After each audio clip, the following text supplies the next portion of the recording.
Salam kerahiman. Hari ini kita ketemu lagi 3 Juli. Akan baca dari diary nomor 57. Itu bicara tentang kasih kepada Allah.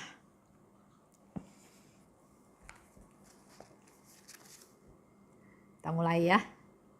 Dalam nama Bapa dan Putra dan Roh Kudus. Amin. Santa Faustina, engkau berkata bahwa misimu tidak akan berakhir karena kematianmu. Dan kami percaya engkau tidak akan melupakan kami. Yesus juga berjanji kepadamu, bagikanlah rahmat-rahmat kepada siapa saja yang engkau kehendaki dan kapan saja engkau mau. Berdasarkan hal tersebut di atas, kami meminta doa syafaatmu Santa Faustina, terutama untuk rahmat yang akan kami butuhkan, yaitu rahmat kesetiaan pada inspirasi Roh Kudus dan menjadi orang yang suci. Tolonglah kami agar percaya pada Yesus seperti yang engkau lakukan dan memuliakan Tuhan di setiap saat dalam hidup kami. Amin. Dalam nama Bapa dan Putra dan Roh Kudus. Amin. Diary nomor 57. Diary 57. Oh Yesusku, Engkaulah kehidupanku. Engkau tahu dengan baik bahwa yang aku dambakan tidak lain adalah kemuliaan namamu dan supaya jiwa-jiwa datang untuk mengenal kebaikanmu. Oh Yesus, mengapa jiwa-jiwa menghindari Engkau? Aku tidak mengerti. Oh, andaikan aku dapat memotong-motong hatiku menjadi potongan-potongan kecil dan mempersembahkan kepadamu ya Yesus, setiap potongan sebagai satu hati penuh dan utuh, supaya biarpun sebagian saja menjadi penyilihan atas hati orang yang tidak mencintai Engkau. Yesus, aku mencintai Engkau dengan setiap tetes darahku, dan aku ingin dengan senang hati mencurahkan darahku demi Engkau untuk memberikan kepadamu suatu bukti dari kesungguhan cintaku. Oh Allah, semakin baik aku memahami Engkau, semakin kurang rasanya aku mengenal Engkau. Tetapi ketidaktahuan ini memungkinkan aku menyadari betapa agunglah Engkau. Dan kemustahilan untuk mengenal Engkau inilah yang kembali menyalakan hatiku bagimu, oh Tuhanku. Sejak saat Engkau membiarkan aku menambatkan mata jiwaku kepadamu, oh Yesus, aku telah menikmati ketenangan dan tidak menginginkan suatu lain apapun. Aku menyadari nasibku pada saat jiwaku kehilangan dirinya di dalam Engkau. Satu-satunya sasaran cintaku. Dibandingkan dengan Engkau, segala sesuatu itu hampa belaka. Penderitaan, permusuhan, penghinaan, kegagalan, dan kecurigaan yang menghadang jalanku adalah ibarat serpihan-serpihan kayu yang membuat api cintaku bagimu, oh Yesus, tetap berkobar. Keinginan-keinginanku sungguh gila dan tak mungkin dicapai. Aku ingin menyembunyikan dari Engkau bahwa aku sedang menderita. Aku ingin tidak pernah mendapat penghargaan atas usaha-usahaku dan atas perbuatan-perbuatan baikku. Engkau sendirilah, ya Yesus, satu-satunya ganjaran bagiku. Engkau sendiri sudah cukup, oh harta karun hatiku. Dengan tulus aku ingin ikut serta dalam penderitaan sesamaku, dan aku ingin menyembunyikan penderitaanku sendiri, tidak hanya dari mereka, tetapi juga dari Engkau, Yesus. Penderitaan adalah suatu rahmat yang besar. Lewat penderitaan, jiwa menjadi seperti juru selamat. Dalam penderitaan, cinta menjadi kenyataan. Semakin berat penderitaan, semakin murnilah cinta. Di sana dikatakan, Yesus, Engkaulah kehidupanku. Yang aku dambakan adalah kemuliaan namamu dan supaya jiwa-jiwa datang untuk mengenal kebaikanmu. Jadi kembali lagi Suster Faustina mengungkapkan keinginannya. Yang aku dambakan, yang aku inginkan, yang aku harapkan. Pertama, memuliakan nama Tuhan. Yang kedua, supaya jiwa-jiwa datang mengenal kebaikanmu. Itu kerinduan dari Suster Faustina. Harusnya menjadi kerinduan kita semua supaya jiwa-jiwa datang untuk mengenal kebaikan Tuhan. Banyak ya sampai sekarang ada orang yang juga marah sama Tuhan. Tuhan nggak adil, Tuhan nggak baik. Ada yang nggak kenal Tuhan, sehingga dia melakukan hal-hal yang bertentangan dengan apa yang Tuhan mau, apa yang Tuhan firmankan. Kita yang sudah tahu, kita juga harus punya keinginan seperti Suster Faustina. Punya keinginan supaya jiwa-jiwa itu datang pada Tuhan dan mengenal kebaikannya Tuhan.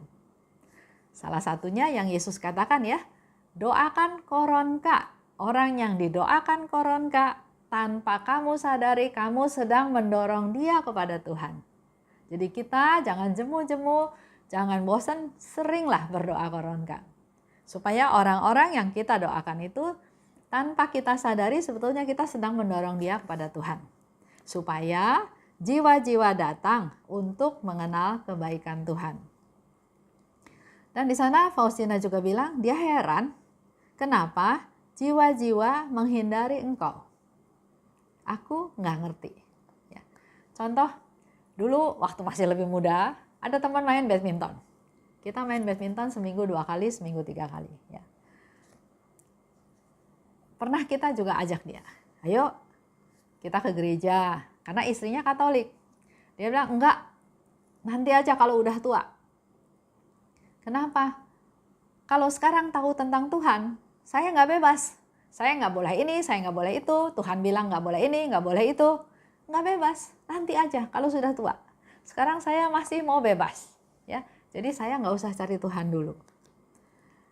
Padahal saya sendiri ya, saya tahu tentang firman Tuhan, saya tahu bagaimana kebaikan Tuhan, saya tahu janji-janjinya Tuhan. Saya berpikir malah, kenapa baru tahu sekarang? Kalau tahu 10 tahun yang lalu atau tahu 20 tahun yang lalu, pasti kekhawatiran, kesendirian, pasti itu sudah ada solusinya. Sehingga saya suka bilang bahwa sebetulnya kita ini makin kenal Tuhan, makin cepat kenal Tuhan, makin baik. Karena kita punya pegangan. Kita tahu kita punya Tuhan yang bela kita, yang lindungi kita, yang pelihara kita, yang memberikan solusi, yang mengasihi kita. Jadi ada orang yang menghindari Tuhan, sama seperti yang sekarang Suster Faustina katakan, dia heran, dia nggak ngerti kok ada jiwa-jiwa yang menghindari Tuhan. Mungkin informasi yang dia terima itu salah. Tuhan itu ngatur ini, nggak boleh ini, nggak boleh itu. Ya, hanya sampai situ. Nggak tahu lebih lanjutnya, padahal sebetulnya Tuhan itu Maha Rahim, Tuhan itu Maha Baik. Nah, ini sebetulnya tugas-tugas kita untuk membawa dia kenal Tuhan dan merasakan kebaikannya dengan berdoa. Dan di situ Suster Faustina bilang lagi, andai hatiku dipotong-potong seperti sampai potongan yang kecil-kecil aja ya. Jadi dia punya hati, dia bayangin kalau hati dia dipotong-potong sekecil-kecilnya dan dipersembahkan kepada Tuhan, menganggap satu potongan kecil itu adalah satu kali atau satu hati penuh dan utuh. Jadi hati kan satu, tapi dia ngebayangin hati itu dipotong kecil-kecil sekali ya, sampai potongan yang paling kecil-kecil, sekecil-kecilnya itu dipersembahkan kepada Tuhan menjadi hati yang utuh dan hati yang penuh untuk penyilihan atas hati orang yang tidak mencintai Tuhan. Jadi dia sangat peduli pada orang-orang yang nggak mencintai Tuhan, orang yang masa bodoh, orang yang seperti tadi teman saya main badminton, nanti cari Tuhannya kalau udah tua. Sekarang masih mau bebas, sekarang nggak mau diatur. Kalau ikut Tuhan tuh diatur, ini nggak boleh, itu nggak boleh, ini nggak boleh, itu nggak boleh. Kan informasi yang salah. Nah, kita harus punya hati untuk dipersembahkan kepada Tuhan, untuk jadi silih atas hati orang yang tidak mencintai Tuhan.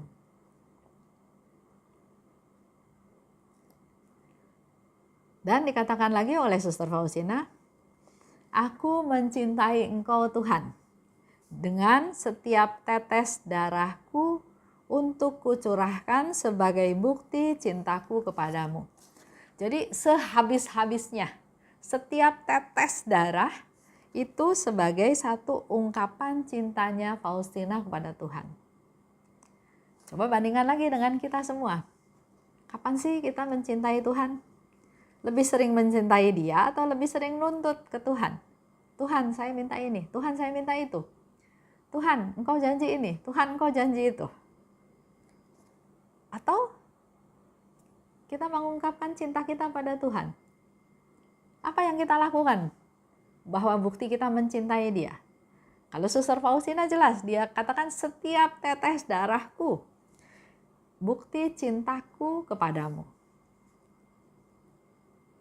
Dan hatinya itu dia mau potong-potong kecil-kecil, sampai untuk menyelamatkan sekian banyak jiwa-jiwa yang tidak mencintai Tuhan. Dia mau menjadi silih. Dan dikatakan lagi, ternyata semakin baik memahami Engkau, semakin kurang rasanya mengenal Engkau. Allah itu Maha Rahim, nggak bisa dicerna oleh otak kita yang kecil. Dan ini ungkapan kejujuran dari Suster Faustina, semakin aku memahami Engkau, semakin baik aku mengenal Engkau, justru kayaknya semakin kurang aku mengenal Engkau. Makin banyak yang nggak tahu, makin banyak misterinya. Ya. Allah yang Maha Rahim, kerahimannya tidak terbatas. Semakin kita gali, semakin kita menemukan kerahimannya Tuhan yang tidak terbatas itu. Jadi semakin kita malah jadi sebetulnya nggak tahu. Semakin kok Tuhan begitu baik ya? Kok Tuhan begitu peduli ya? Kok Tuhan begitu mengasihi ya? Itu yang kita dapat kalau kita gali terus. Walaupun aku menjadi tidak mengerti apa-apa, tapi karena keagunganmu,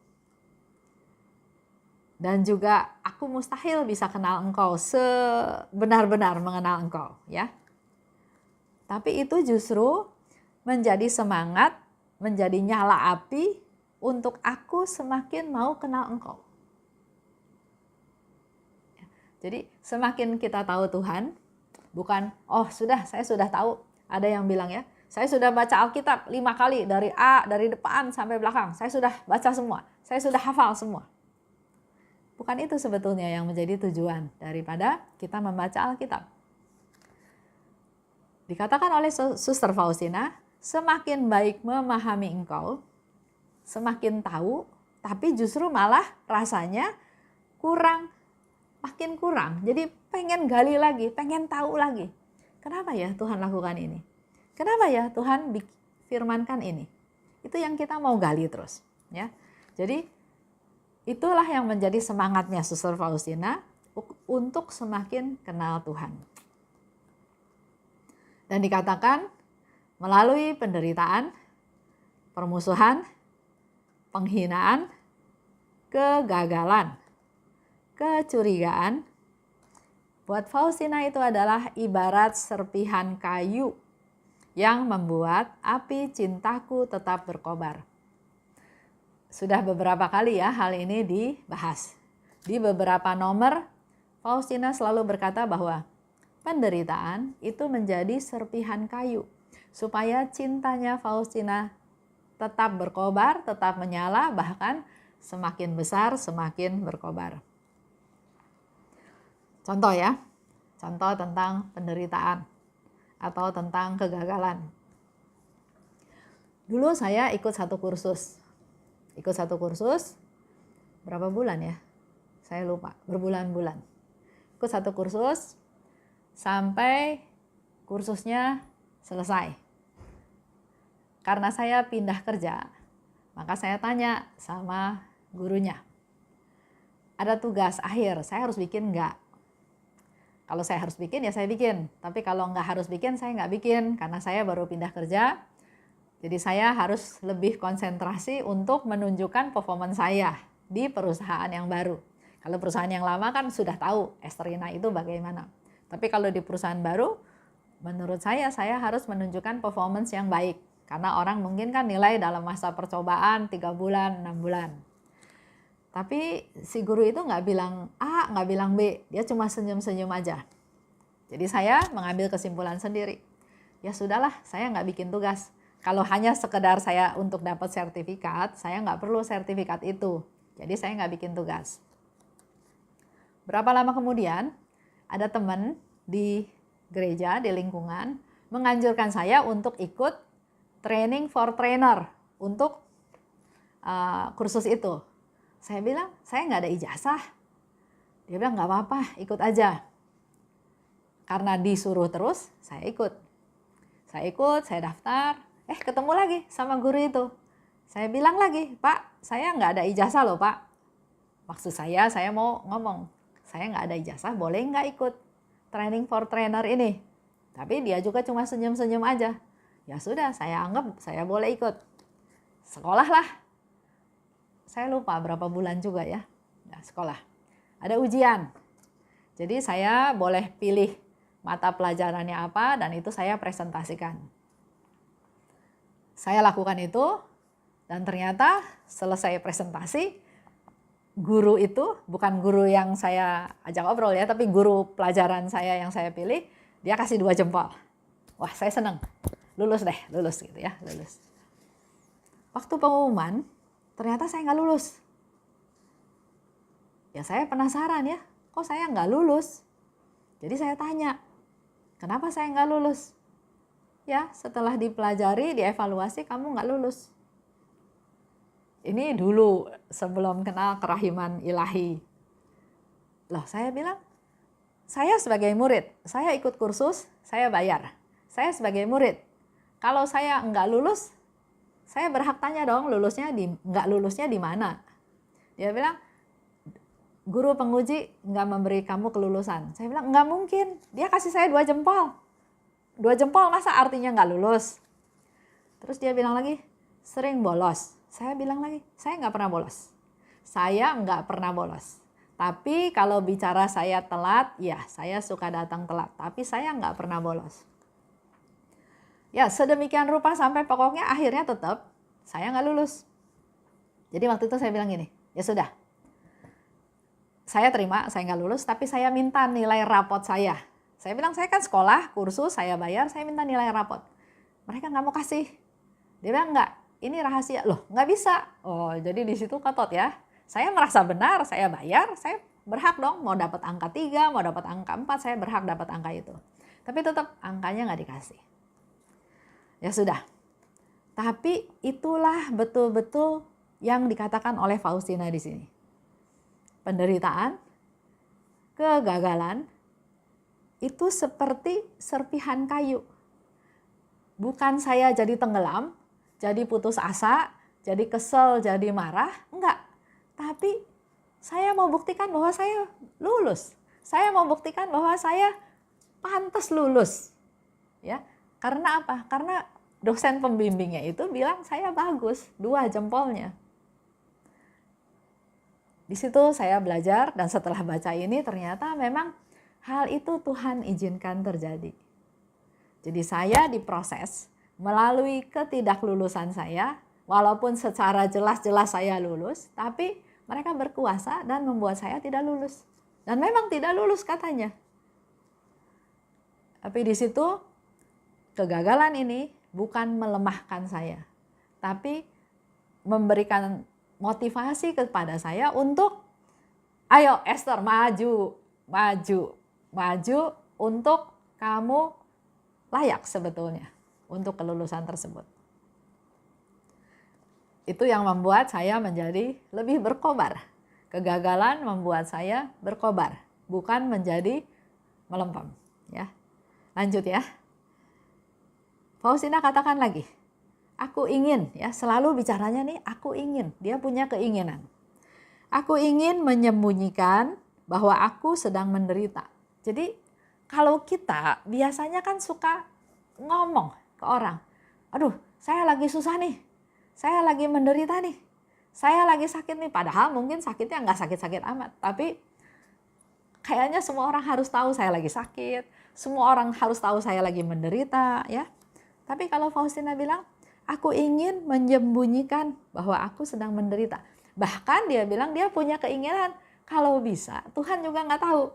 Walaupun dia tahu itu tidak mungkin, tapi maksud dia nggak mau kesusahan dia, penderitaan dia itu sampai Tuhan tahu.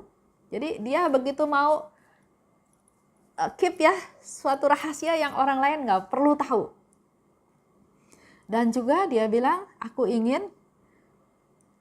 nggak dapat penghargaan. Aku ingin tidak dapat penghargaan atas usaha atau perbuatan baikku. Refleksi ke kita. Kita memang nggak pengen dipuji kan kadang-kadang. Tapi pengen juga kan? Kalau kebaikan kita itu diketahui orang bahwa oh si ini sudah berbuat baik. Dia berbuat baik. Contoh nih ya, lagi zaman COVID. Di dalam komunitas kan mulai nih. Bagaimana caranya supaya dapur tetap ngebul? Banyak cara, talenta, kepandaian, semuanya dikeluarin supaya bisa menghasilkan. Ada satu teman melakukan satu usaha. Saya juga belum tahu usahanya enak atau nggak enak. Tapi saya bilang, iya saya beli.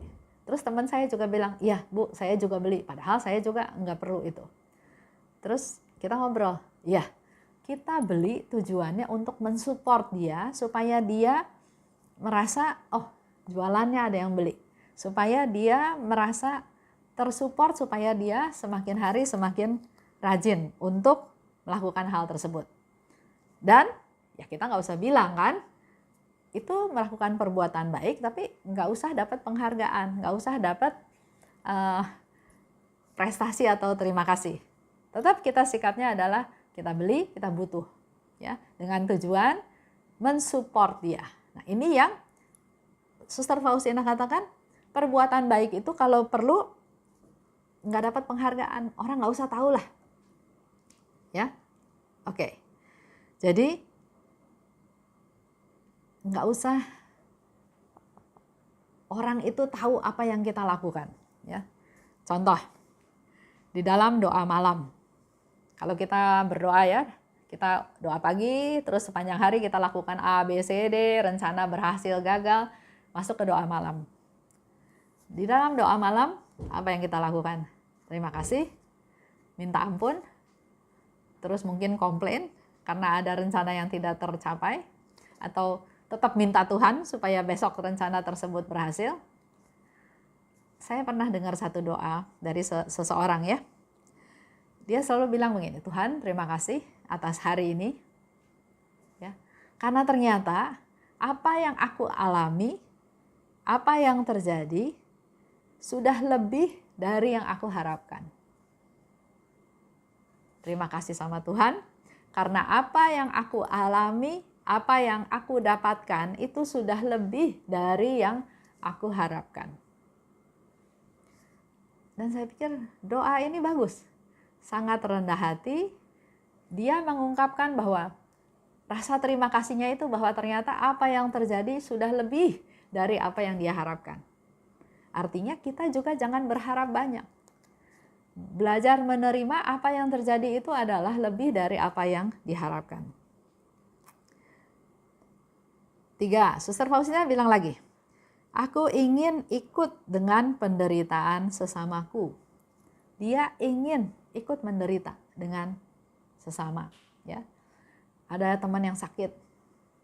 Contoh ya, di komunitas saya juga. Ada teman yang sakit, kena COVID positif. Ya. Sekarang katanya sudah sembuh, sudah negatif hasil tesnya. Tapi dalam kehidupan sehari-harinya kesehatannya belum oke. Dia bilang kadang-kadang masih sesak napas. Apa yang kita lakukan? Kita mau lakukan lebih, ya. Kita mau ikut prihatin dan ingin supaya dia menjadi sehat kembali. 4. Suster Faustina bilang, aku ingin menyembunyikan penderitaanku sendiri. biar hanya saya yang tahu lah, orang lain nggak usah tahu. Ya. Dari tadi penjelasan kita bisa tahu apa yang menjadi keinginan dari Suster Faustina. Dan saya mau tantang Bapak Ibu. Ayo, kita juga punya keinginan, ya. Keinginan pertama yang saya mau usulkan, coba. Nggak usah, kalau Suster Faustina kan menyembunyikan penderitaan, ya. Orang lain nggak usah tahu lah, saya menderita kayak apa, orang lain nggak usah tahu. Tapi yang saya mau ajak Bapak Ibu mulai hari ini, ayo kita mulai start dengan tidak mengeluh, tidak ngomel. Ya. Step by step menurut saya, kalau kita punya niat baik, seperti yang di awal sekali Suster Faustina bilang, asal punya satu butir aja keinginan niat untuk berbuat baik, pasti kesananya kita bisa melakukannya. Jadi hari ini kita punya komitmen sama-sama ya, untuk tidak ngomel dan tidak komplain. Baik, kita akhiri pertemuan pada tanggal 3 Juli ini. Dalam nama Bapa dan Putra dan Roh Kudus. Amin. Terima kasih Bapa atas kasih karunia-Mu, atas berkat-Mu. Kami boleh belajar banyak lagi dari Suster Faustina tentang kerendahan hati. Dan dari semuanya itu Tuhan, kembali kami diingatkan kami harus punya keinginan. Dan pada malam hari ini, pada hari ini kami mau belajar dari Suster Faustina untuk menyembunyikan penderitaan kami. Salah satunya dengan cara kami mau belajar untuk tidak ngomel, tidak mengeluh. Mampukan kami Tuhan untuk kami mulai step pertama ini, seperti yang Suster Faustina katakan, punya satu butir keinginan untuk berbuat baik. Dan kami mau untuk belajar tidak ngomel, tidak komplain. Berkati kami Tuhan, agar kami dapat melakukannya dalam hidup kami sehari-hari. Santa Faustina, doakanlah kami. Amin. Demi nama Bapa dan Putra dan Roh Kudus. Amin. Salam kerahiman.